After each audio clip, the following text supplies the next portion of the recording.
প্রশাসনের লোক আমাকে চিনে, প্রত্যেকজন শ্রমিক নেতা আমাকে চিনে। কোনো ধান্দাবাজি চলবে না, কোন রকম ছলচাতুরি চলবে না, আমরা সমাধান করব। তবে এই রাস্তায় অনেক অসুস্থ রোগী, অনেক মালামাল এখান থেকে যাবে, ঝামেলা আছে। আমরা সেটা আমাদের মাথায় আছে, সেই চিন্তা আমাদের মাথায় আছে। আমরা মানুষকে, জনগণকে কষ্ট দিতে চাই না, সেটাও আমাদের মাথায় আছে। কিন্তু আগে সমাধান, তারপর হচ্ছে ফয়সালা।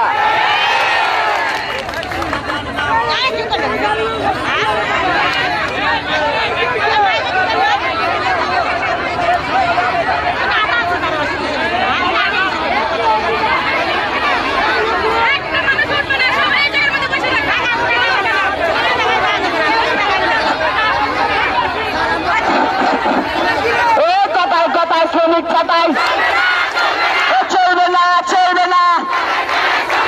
মালিকের দালালেরা হুঁশিয়ার সাবধান, মালিকের দালালেরা হুঁশিয়ার সাবধান।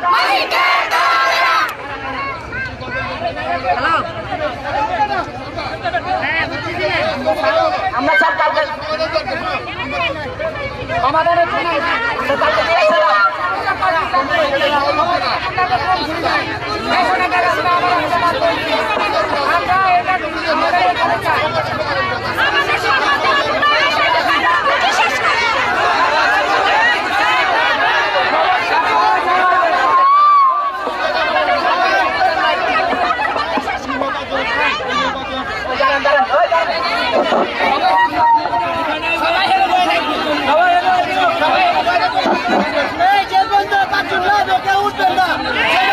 আমরা এখান থেকে একজনও যাব না। কালকে আমাদেরকে ঠগানো হয়েছে, বাঙালি গোলাম বোঝে। শ্রমিকের কিছু হলে মালিক তোমার রক্ষা নাই।